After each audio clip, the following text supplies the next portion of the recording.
I think the key trends are very similar to trends in previous years. It's just the extent to which these trends are gathering steam.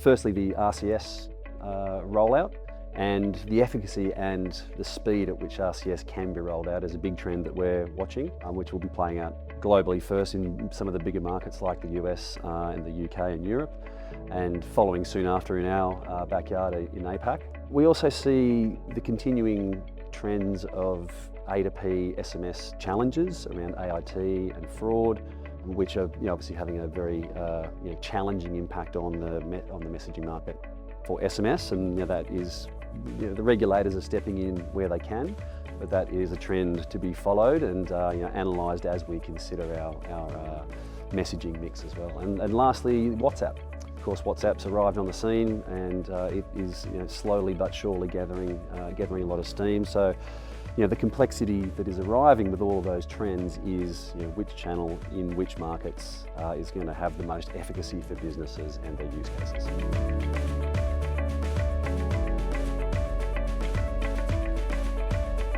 We see it's not so much a new and emergent use case for SMS in particular that is going to make that market sustainable. It will be the elimination of the challenges aforementioned around AIT and fraud, and hopefully some sense and sensibility coming to the market for international message pricing, which is effectively putting the brakes on growth in those markets. They'll be the main, I think, contributors to a stable SMS market.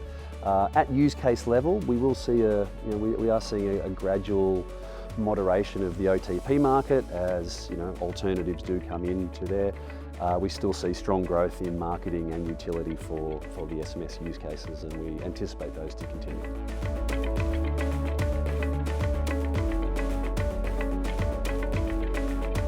Well, it's all around AI and the impact of AI on all businesses globally.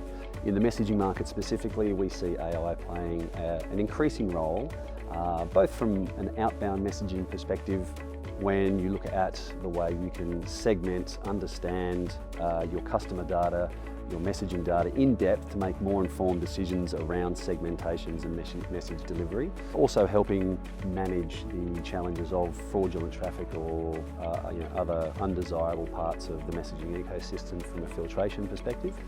And certainly AI from the inbound messaging perspective, enabling businesses to scale conversations and allow many conversations to happen all at once, as opposed to having a human operator on the other side. So that very more agentic AI kind of model, being able to administer a relationship with customers through the messaging channel at scale. And there's mobile identity, which is a side point that's obviously increasing in popularity, and hand in hand with the OTP moderation, I think you'll see a lot more interest in that technology and network APIs in general.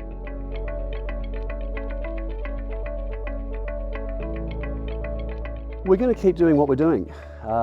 We see a lot of potential threats coming from the fragmentation of the messaging industry in general, but therein lies enormous opportunities as well.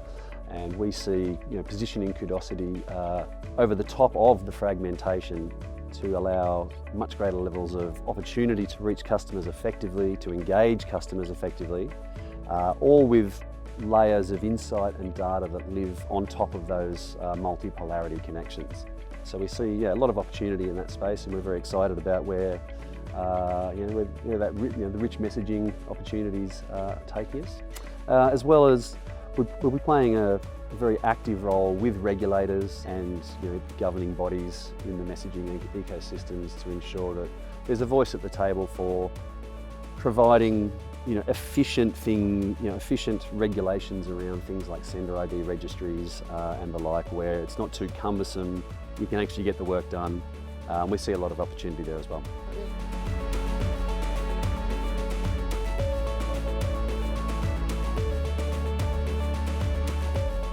We see a lot of the efficacy in mobile-first customer relationships being driven around the thinking of the customer lifecycle, the entire journey of a customer's relationship with the business.